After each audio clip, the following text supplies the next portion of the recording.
Video.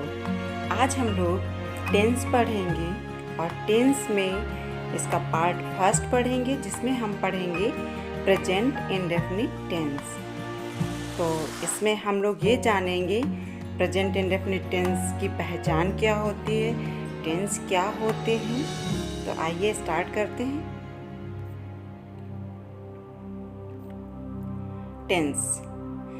Tense क्या होता है?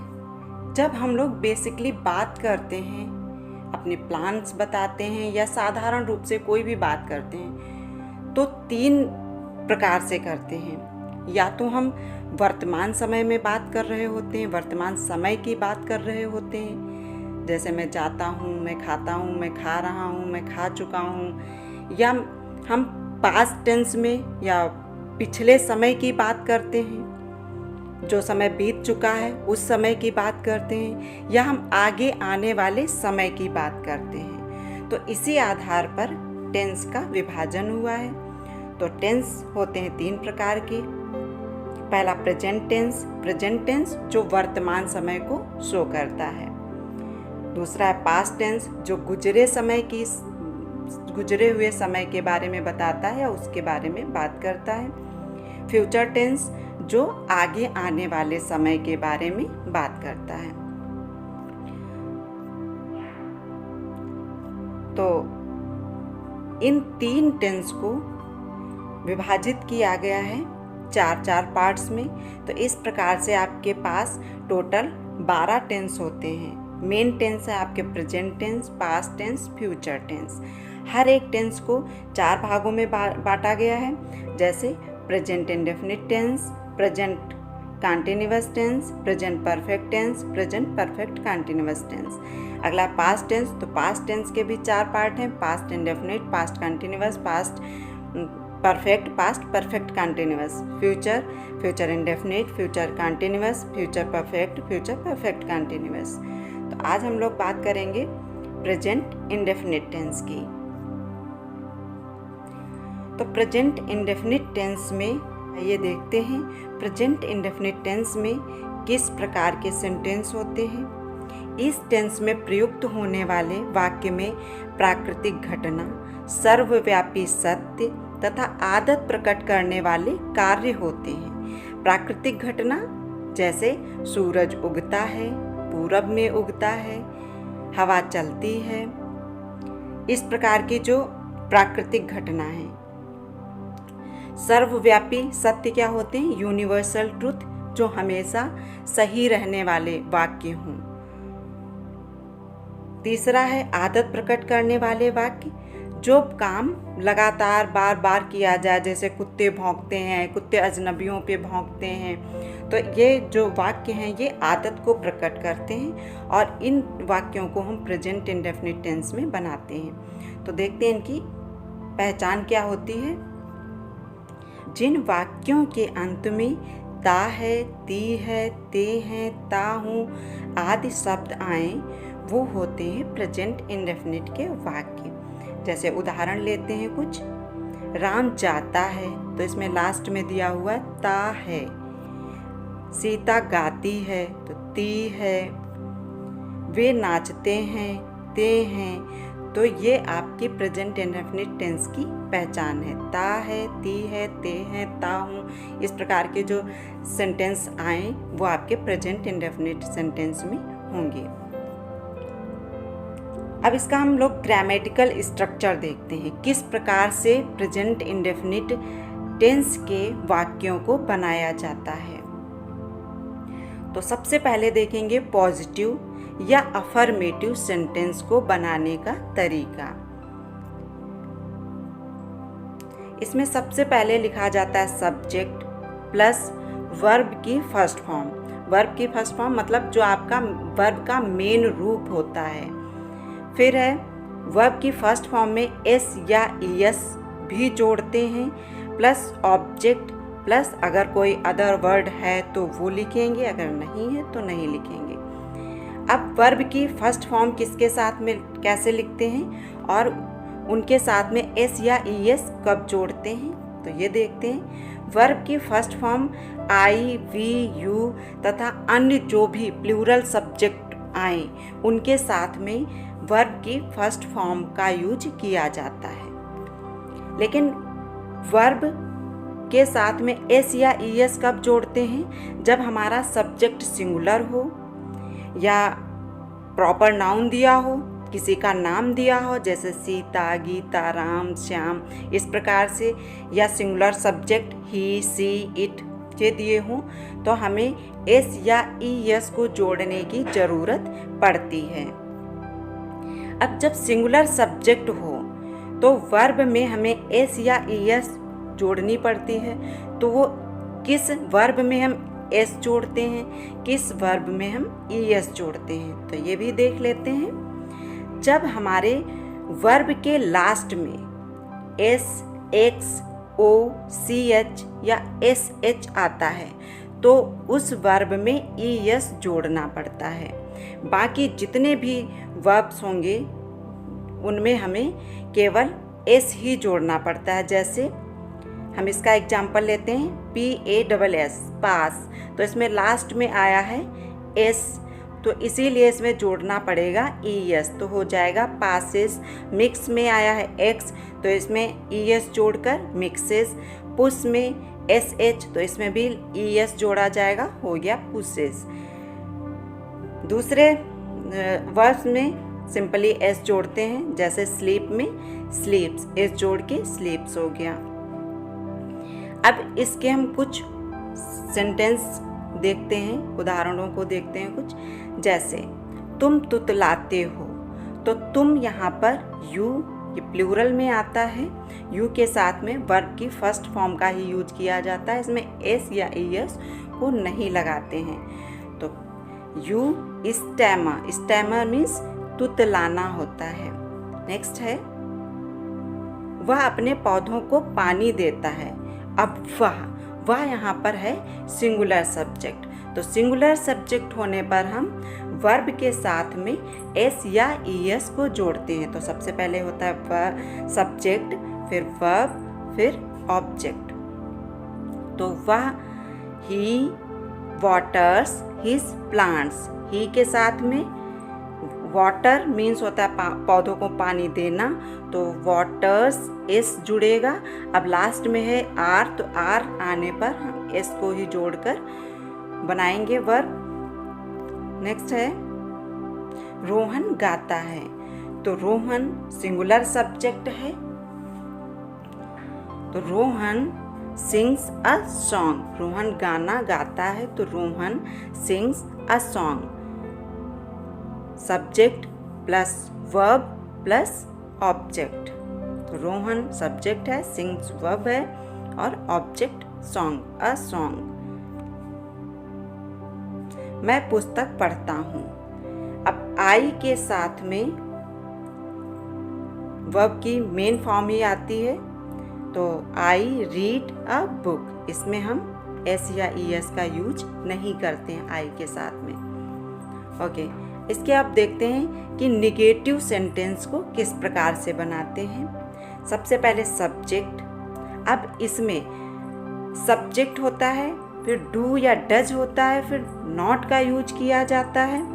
अब चूंकि नॉट का यूज हमेशा हेल्पिंग वर्ब के साथ में होता है, लेकिन हमारे पास इसमें इस प्रकार के सेंटेंस में प्रेजेंट इंडेफिनिट में हमारे पास कोई हेल्पिंग वर्ब नहीं होती है, तो यहाँ पर हेल्पिंग वर्ब को इम्पोर्ट किया जाता है, तो डू या डज का यूज किया जाता है, उसके साथ में नॉट का यूज किया जाता है, साथ में वर्ब की फर्स्ट फॉर्म। अब यहाँ पर एस या ईएस नहीं लगाया जाएगा क्योंकि डू या डज में वो शामिल हो चुका है।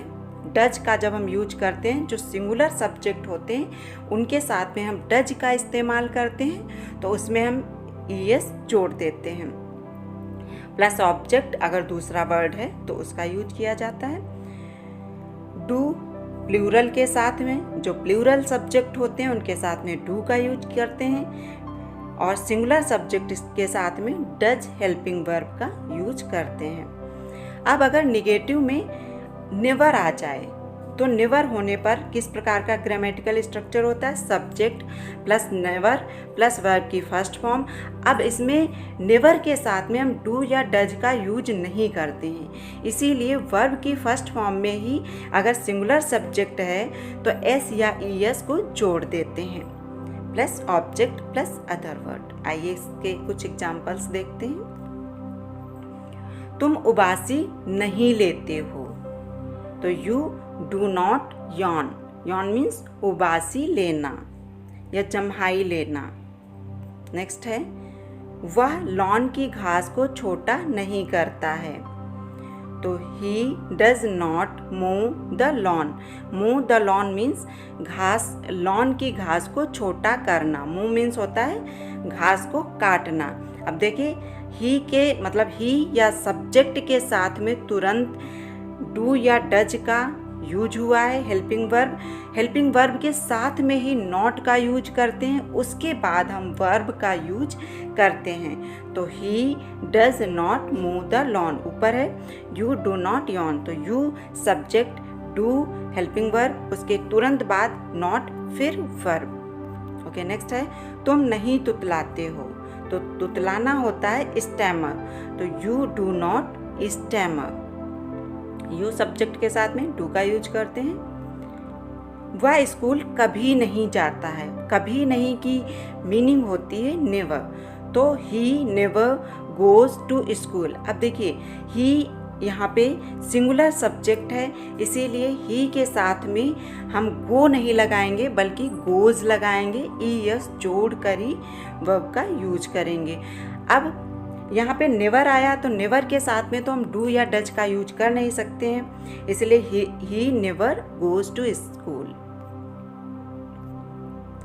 इंट्रोगेटिव प्लस निगेटिव सेंटेंस को देखते हैं। अगर केवल इंट्रोगेटिव सेंटेंस है तो डू या डज को हम सबसे पहले लिखते हैं, फिर सब्जेक्ट लिखते हैं, फिर वर्ब की फर्स्ट फॉर्म प्लस ऑब्जेक्ट। अगर हमारा सेंटेंस इंट्रोगेटिव भी है और साथ में निगेटिव भी है तो किस प्रकार से बनाते हैं? पहले डू या डज, फिर सब्जेक्ट और सब्जेक्ट के साथ ही नॉट का यूज करते हैं, उसके बाद वर्ब के फर्स्ट फॉर्म का यूज, फिर ऑब्जेक्ट। तो इसके कुछ एग्जाम्पल्स देखते हैं। क्या वह परफ्यूम लगाता है? परफ्यूम लगाना मीन्स होता है wear perfume.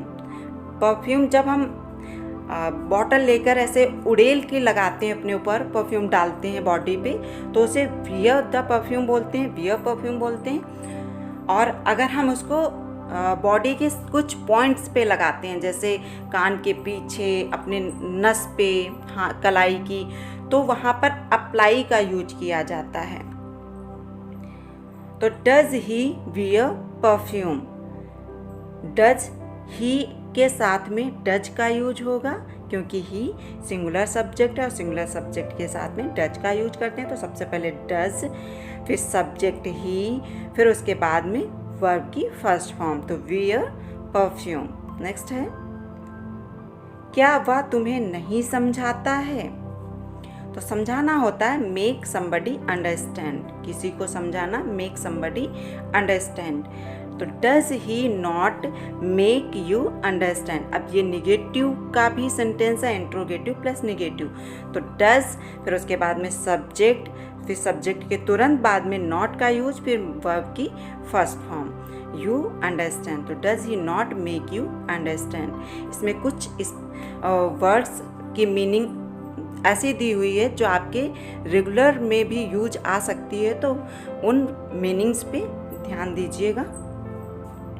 Make you understand means किसी को मतलब तुम्हें समझाना, और किसी को समझाना तो जिसे भी समझाने के लिए हो तो मेक समबडी, समबडी की जगह पर आप सब्जेक्ट का यूज करेंगे और उसके बाद अंडरस्टैंड, तो मेक समबडी अंडरस्टैंड। ओके, अगला है इंट्रोगेटिव प्लस निगेटिव। अब ये वाला इंट्रोगेटिव है क्वेश्चन वर्ड, वो इंट्रोगेटिव था आपका जो हेल्पिंग वर्ब से स्टार्ट होने वाला है इंट्रोगेटिव। अगर किसी प्रश्न का जवाब हाँ या नहीं में दिया जा सकता है तो उसको हम हेल्पिंग वर्ब से बनाते हैं। और अगर किसी प्रश्न का जवाब हाँ या नहीं में नहीं दिया जा सकता है, पूरा पूरा उसका जवाब हमें लिखना पड़े, तो वो होते हैं क्वेश्चन वर्ड वाले सेंटेंस। देखते हैं इसको। इसमें सबसे पहले क्वेश्चन वर्ड या जिसे हम WH वर्ड भी कहते हैं, तो सबसे पहले आएगा क्वेश्चन वर्ड या WH वर्ड प्लस डू या डज सब्जेक्ट के अनुसार, फिर सब्जेक्ट, फिर अगर निगेटिव भी है साथ में तो नॉट, अगर नहीं है तो नॉट का यूज नहीं करेंगे। उसके बाद वर्ब की फर्स्ट फॉर्म प्लस ऑब्जेक्ट। तो इसके कुछ एग्जांपल्स देखते हैं। तुम खाना चप चप करके क्यों खाते हो? चप चप करके खाना होता है चॉम्प द फूड। तो why do you chomp the food? Why आपका क्वेश्चन वर्ड या WH वर्ड, फिर उसके बाद में आपकी हेल्पिंग वर्ब, जो यू सब्जेक्ट है तो यू के साथ में डू हेल्पिंग वर्ब आएगी। तो why do you chomp the food? Chomp the food means खाना चप चप करके खाना। नेक्स्ट है तुम खाना चप चप करके क्यों नहीं खाते हो? इसी को हम अगर नहीं में या निगेटिव में बनाएं तो why do you not chomp the food? अब हमें नॉट का यूज करना है, तो हमने तुरंत सब्जेक्ट के बाद नॉट का यूज किया है। Y do you not chomp the food? वह कैसे छींकता है? कैसे छींकता है? तो छींकना होता है स्नीज। स्नीज मीन्स छींकना। तो हाउ डज ही स्नीज? अब हाउ आपका WH वर्ड या क्वेश्चन वर्ड, उसके साथ में हेल्पिंग वर्ब, तो ही सब्जेक्ट है, ही सब्जेक्ट के साथ में हेल्पिंग वर्ब डज आएगी, तो डज ही स्नीज। नेक्स्ट है तुम्हें अंग्रेजी कौन पढ़ाता है?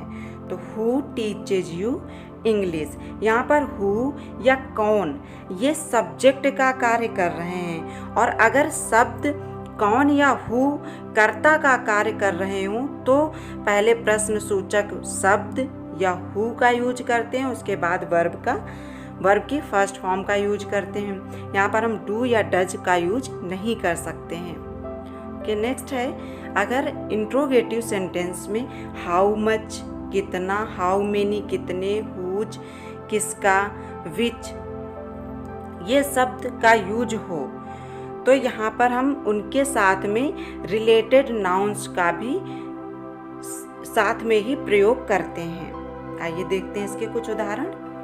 तुम कितने मील प्रतिदिन टहलते हो? तो कितने ये हो गया प्रश्न सूचक शब्द, और मील इसका नाउन, तो कितने मील की अंग्रेजी हम साथ में ही लिखेंगे। तो how many miles do you walk daily? How many miles ये एक साथ में आएगा, उसके बाद में आपका सब्जेक्ट के अनुसार डू या डज, फिर subject walk daily, subject plus object. Next है उसकी बहन कौन सी पुस्तक पढ़ती है? तो कौन सी पुस्तक, कौन सी, विच, और विच के साथ में उसका नाउन पुस्तक, तो कौन सी पुस्तक की इंग्लिश हम पहले लिखेंगे। तो which book does his sister read? तो डज यहाँ पर हिज सिस्टर के अकॉर्डिंग आया है। हिज सिस्टर सिंगुलर सब्जेक्ट है, इसी के लिए डज का यूज हुआ है। नेक्स्ट है वह कितना दूध पीता है? कितना दूध, तो हाउ मच मिल्क, तो how much milk does he drink? He के अकॉर्डिंग डज। स्टूडेंट्स आज के लिए इतना ही। इसका नेक्स्ट टॉपिक पास्ट इंडेफिनिट आप नेक्स्ट वीडियो में पढ़ेंगे। आशा करते हैं आपको ये आज का हमारा टॉपिक अच्छे से समझ में आया होगा। Thank you, have a nice day.